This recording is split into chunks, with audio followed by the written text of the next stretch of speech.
It was the hour and the year of the dragon. The setting, Chinese hospital in San Francisco. A child was born to a Chinese film actor and a Eurasian woman. His name was Lee Jun-fun.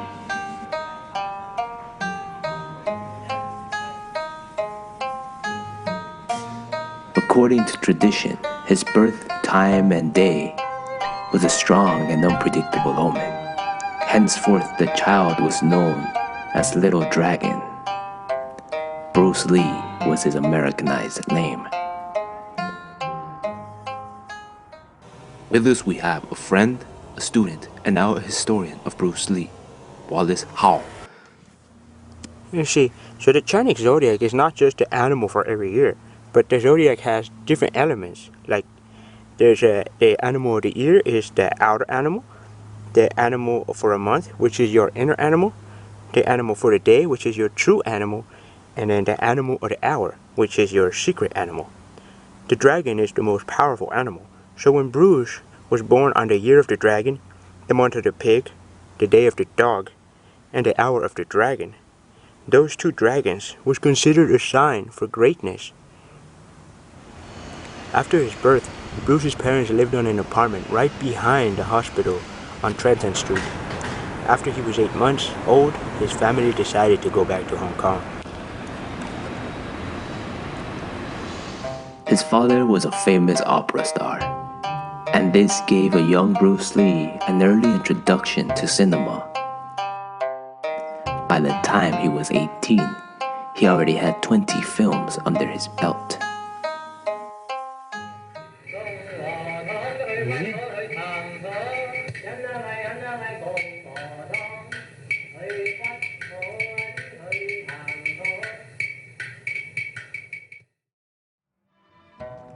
As a teen, after being involved in various street fights and poor academic conduct, he decided to get involved in the martial arts.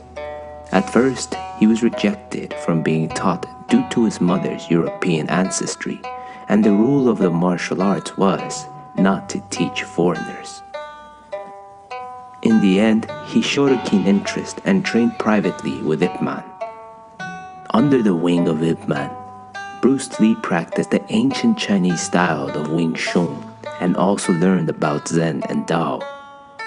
He understood that there is no conquering, struggling, or dominating. Like water, one must always be flowing. Water can penetrate the hardest of rocks, for it is always yielding. One cannot strike at water and hurt it, because that which offers no resistance cannot be overcome. Water became the central metaphor for the correct practice of Kung Fu for Bruce Lee.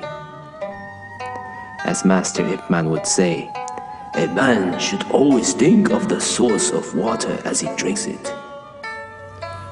See, when they would fight, the exhibition matches would take place on the roofs of buildings to avoid any confrontation with the police or other people. And then one day, Bruce Lee was to represent the Wing Chun school in a friendly 2-round match against a student of another school. When they got to the roof of the place, they noticed a large gathering for the match. This increased Bruce's confidence, but on the first round, he was getting his ass beat. A punch to the jaw drew blood, then a punch to the eye caused Bruce to get really angry.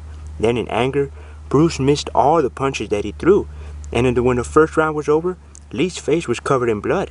It was clear that he was losing. Bruce wanted to end the match there and call it a draw, but ending it there meant surrender, not a draw. So when he went to his corner, Wang Shonglun told him to fight on. Win or lose, it doesn't matter. Just fight on. But you will win.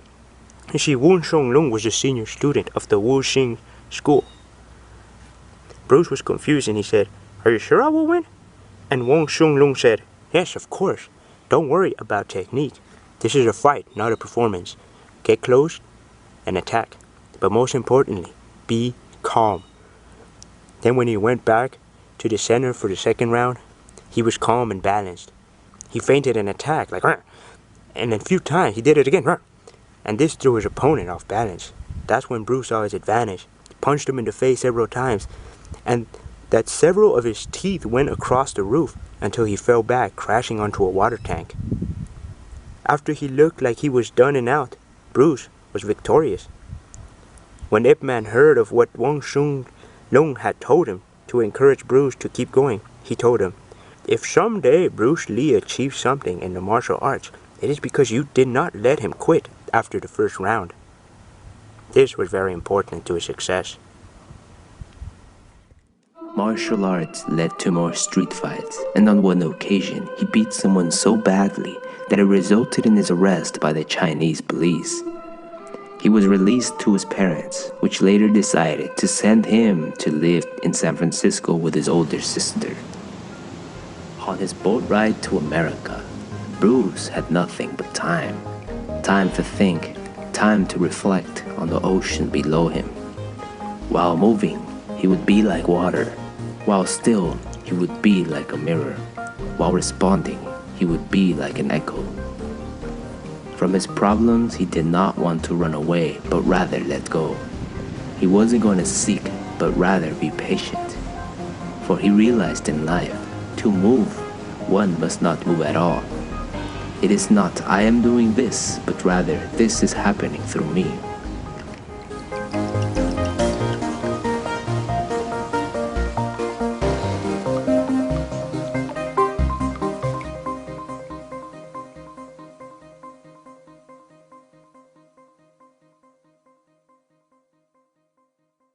After returning to San Francisco, he moved around various places all around Chinatown. He lived with his sister on the 600th block of Jackson on top of a restaurant, and then later he moved a block away to a theater, on top of a theater with his friend George Long. But if Bruce Lee had a reputation for something other than the martial arts, it was his dancing. He loved to dance. He danced all styles and attended many competitions, but he developed a passion for cha-cha dancing. He even had a notebook where he wrote out many of his cha-cha moves. He would teach cha-cha classes at a hall on the 800 block of Stockton before moving to Seattle. Along with dance lessons, he demonstrated Kung Fu at the Sing Song Center on Grant Avenue. He later made his way to Seattle to study at the University of Washington. He studied philosophy and drama. Bruce Lee developed a keen interest in philosophy, where outside of school he would read books like Think and Grow Rich by Napoleon Hill, The Power of Positive Thinking by Norman Peale, and The Book of Five Rings by Miyamoto Musashi. He would keep a small journal writing his many ideas and goals at any time during the day. Once he decided he was going to achieve something, there was no question about it. Yeah, he took a lot from the books that he read. It was from Think and Grow Rich where I think he made and he wrote his definite chief aim. My definite chief aim. I, Bruce Lee, will be the first highest paid Oriental superstar in the United States. In return, I will give the most exciting performances and render the best of quality in the capacity of an actor. Starting in 1970, I will achieve world fame, and from then onward to the end of 1980, I will have in my possession $10 million. I will live the way I please and achieve inner harmony and happiness. Bruce Lee, January 1969. It became a process of ranking his priorities, of delayed gratification, trying and failing, and always learning from experience. Philosophy was his true passion. It was through the martial arts in which he chose to express it. He then decided to teach martial arts and opened his own studios of Kung Fu in Seattle. Bruce Lee appeared in many demonstrations to promote his style of Kung Fu. In one demonstration, he caught the attention of Jesse Glover. Jesse was an African American who wanted to learn the martial arts, but was rejected by many schools because of the color of his skin. When he approached Bruce Lee, Bruce was skeptical on teaching him, but eventually gave in to teach. Many of the schools of Kung Fu could not accept the fact Bruce Lee was teaching foreigners, but this did not bother him at all. In no time at all, His school was filled with students regardless of nationality or gender. It was here where he met his future wife, Linda. Yeah, when Bruce Lee went to Garfield High School to give a demonstration on Kung Fu, Linda Emery and her friends became interested in Bruce Lee. Therefore, they had never seen any martial arts before in their lives. Linda eventually became one of Bruce's students, where he would teach in a dark cellar in Seattle's Chinatown. On one occasion, she remembers that Bruce brought her down onto the floor and he asked her if she wanted to go to the Space Needle with him. And she thought, wow, the Space Needle with the whole class? That's a lot. But he said, no, just with you. Just with you I want to go. And yeah, from then on, they spent a lot of time together. In 1964, he moved to Oakland, California with James Yim Lee, and they opened 2 more schools of Kung Fu.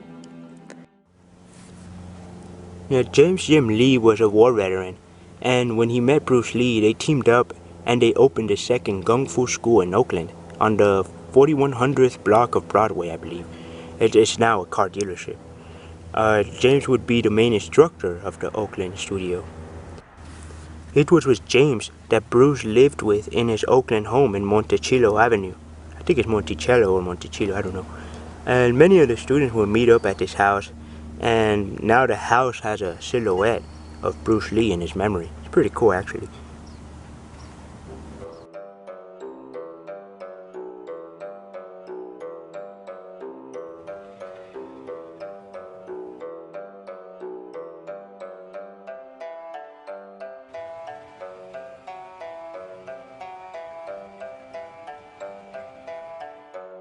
As the popularity of his Kung Fu schools grew with his students, the frustrations of the Chinese masters grew as well. In effect, Bruce Lee was challenged to a combat match with Wang Jackman, a Chinese martial artist and teacher. The terms were, if Lee lost, he would have to expel non-Chinese students or shut down his schools, and if he won, he would be free to teach whomever he desired. The fight was said to have lasted around 3 minutes, with Bruce Lee victorious. James Jim Lee also is responsible for introducing Bruce Lee to Ed Parker. Ed Parker was an actor and an organizer of the Long Beach International Karate Championships. This is where Bruce Lee was introduced to the martial arts world community. He demonstrated his 2-finger push-ups and his famous 1-inch punch. You can see a picture of the punch. Right when the picture was taken, you see the receiver of the punch was lifted off the ground about 2 inches or so.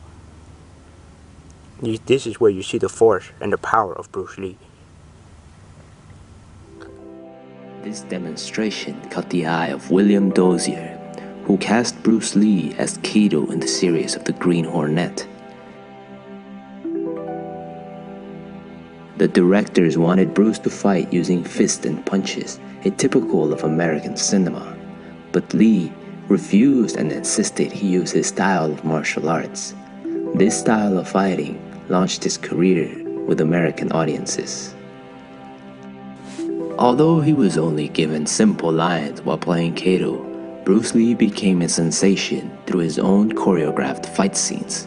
Sometimes, his on-screen movements were so fast that the camera had to film him at a slower speed just to be able to catch the action. Yeah, while filming The Green Hornet, he rented an apartment at the Barrington Plaza on Wilshire Boulevard. This is where Bruce Lee, Linda, and his son Brandon Lee lived.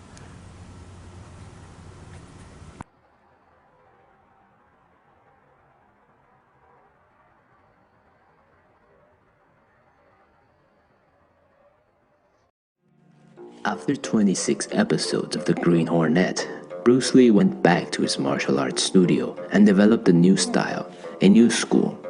He wanted to get out of the old traditional styles, for they were too restrictive. The result was what he called the style of no style, a new philosophy, an art called Jeet Kune Do. On the northern part of Chinatown in Los Angeles, he opened his third Kung Fu studio on College Street. It was here where he began to teach Jeet Kune Do.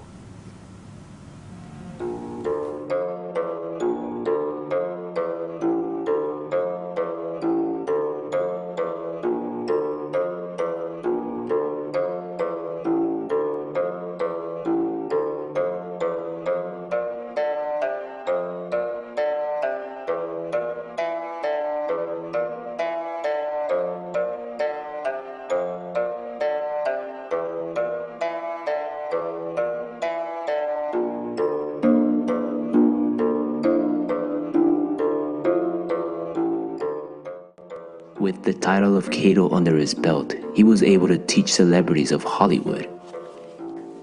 Back in Seattle, he had been charging $15 a month for instruction. Now he was charging private students in Hollywood like Lee Marvin, Steve McQueen, James Coburn, Roman Polanski, and Kareem Abdul-Jabbar, to name a few. As all this happened, Bruce Lee was unaware of his popularity in Hong Kong through the Green Hornet. The show in Hong Kong was called Kato rather than the Green Hornet, giving more emphasis to Bruce Lee as Kato. At this time, with his son and soon daughter on the way, Bruce decided on whether to pursue his teachings or go on and pursue an acting career. Yeah, in the year 1967, Bruce and Linda rented a house in Culver City on Van Buren Avenue.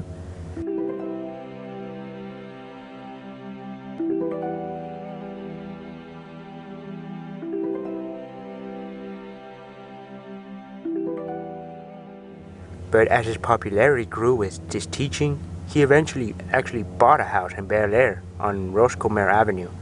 And he bought this beautiful home for $47,000.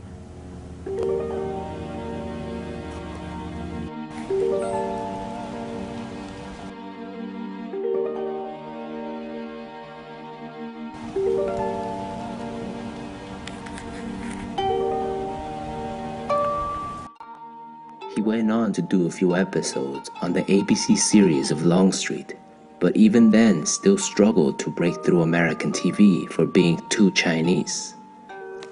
In Longstreet, he played a martial arts teacher. The role was only natural to Bruce, for all he had to do was act as himself. The first episode of the series charmed the producers, and talks were about giving Bruce his own TV series, but at this time, Bruce had decided to go film in Hong Kong. The first episode of Longstreet was really good. This is where Bruce Lee talks and he gives his famous "Be Like Water" speech. So Hollywood used him for 3 more episodes, but with the 3 latter episodes, he was hardly given any lines, so he decided to go back to Hong Kong and could pursue his acting. If you try to remember, you will lose. Empty your mind. Be formless, shapeless, like water. Now you put water into a cup, it becomes the cup. Put it into a teapot, it becomes the teapot. Now water can flow or creep or drip or crash. Be water, my friend.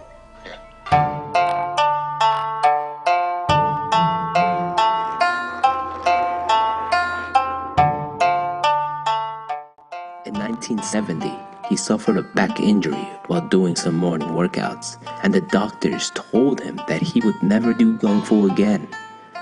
But within 6 months, he was back on his feet, teaching and training like before. It was during these 6 months that he put all his notes together to make his philosophy of Jeet Kune Do.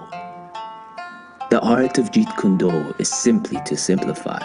Winning should not be the aim of any confrontation, but rather a focus on growth and learning. The object should not be about destroying your opponent in front of you, but rather to destroy anything that is bothering your mind. To overcome your own greed, anger, and folly.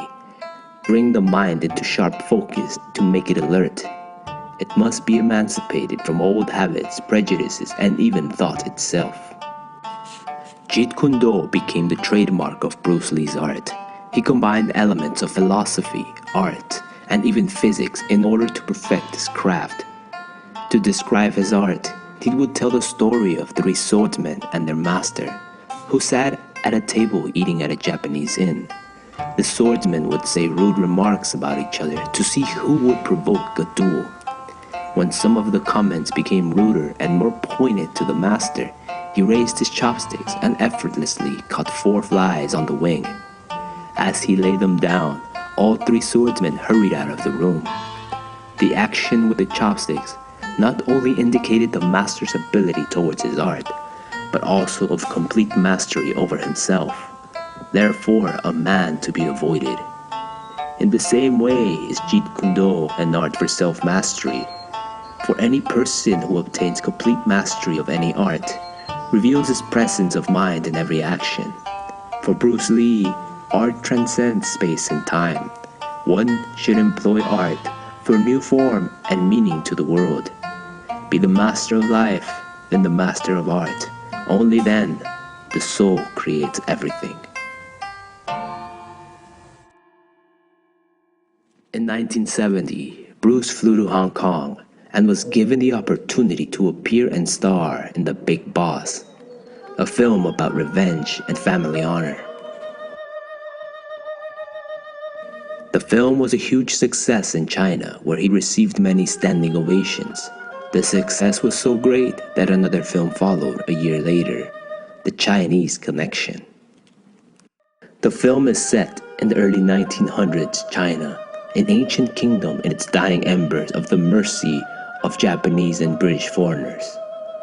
The film served as a metaphor to what was occurring at the time with Western influence like science and democracy infiltrating the culture that had been long established. Now, China was the most advanced civilization for like 2,000 years until the British tried to import opium. The Chinese deposed, so the war began in like the 1800s. After China lost, they gave up Hong Kong, and other nations like France, Italy, and the United States, they all invaded as well. So in the early 1900s, China was barely recovering from what the patriots of China called the century of humiliation. Bruce Lee's character returns from a ship and fights racism, pride, and oppression. Perhaps Bruce Lee was a symbol for the restoration of prosperity of an ancient nation. The film was another success, earning over 1,000% in profits. After the success of his first two films, Bruce Lee was no longer tied to his contract, acknowledging that the power of cinema was not with the actors, but with the producers behind the cameras. He became determined to form his own production company. So he consulted with his crew and read various books on behind-the-scenes cinema craft and formed Concord, his own production company. Return of the Dragon was Bruce Lee's directorial debut. He knew exactly what he wanted, and he always went an extra mile for his crew, especially the stuntmen. He knew that the stunt actors were the light of the film, so he always took care of them. One of his stuntmen was Jackie Chan, and there's actually a story where Jackie Chan saw Bruce on the street one day, offset, and he was amazed. So he went up to Bruce Lee and he asked him if he wanted to go bowling with him. And to his surprise, Bruce Lee said yes. And the whole time, when people wanted to take pictures of Bruce Lee, Jackie Chan acted as his bodyguard. Jackie Chan was very proud of that.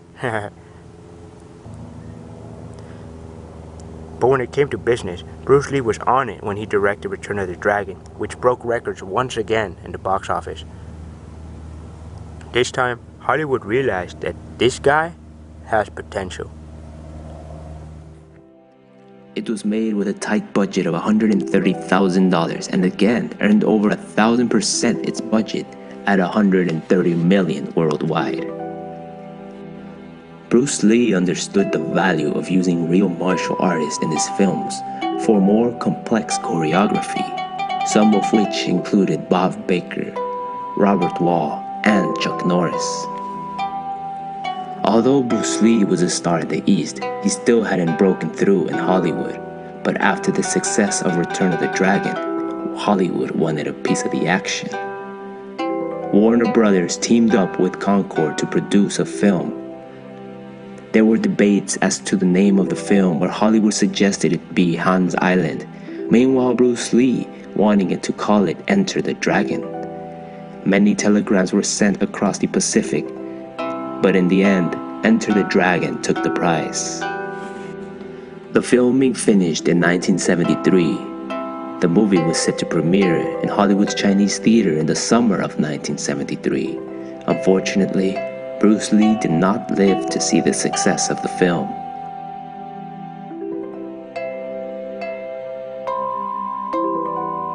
Bruce Lee died on July 20th, 1973.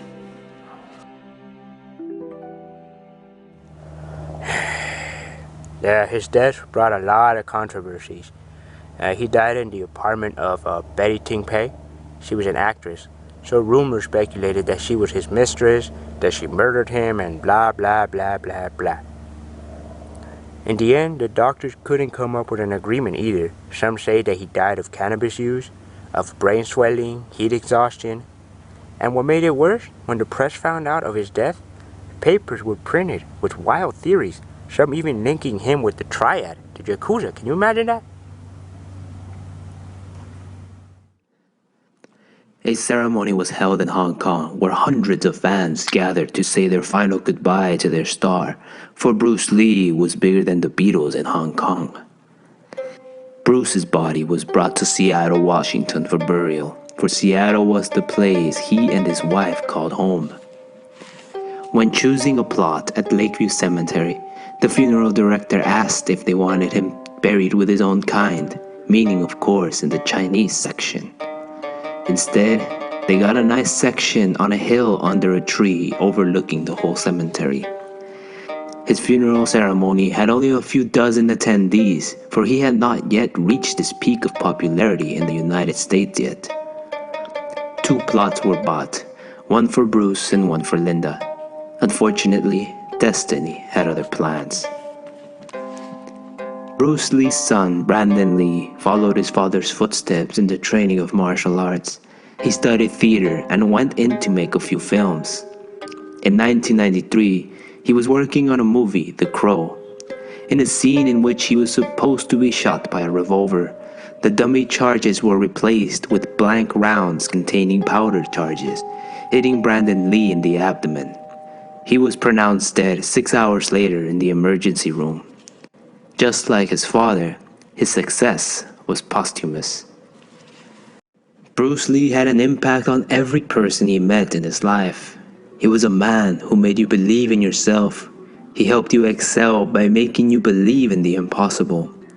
The hardest thing for anyone to do is to get up after hitting the floor. Bruce would say, "To hell with opportunity. I create opportunity." Bruce Lee was about his philosophy. Determination and initiative was the way. Martial arts was the path. Cinema was the road. And his philosophy of mind was the behavior. He understood that our non-stop thinking is just a monkey running around in our head, for we all have a monkey in our head. This is the Tao of Bruce Lee.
Like everyone else, you want to learn the way to win, but never to accept the way to lose. To accept defeat, to learn to die is to be liberated from it. So when tomorrow comes, you must free your ambitious mind and learn the art of dying. Is it on? Yeah, it's on. Okay. Return to... Wait, there's a plane up there.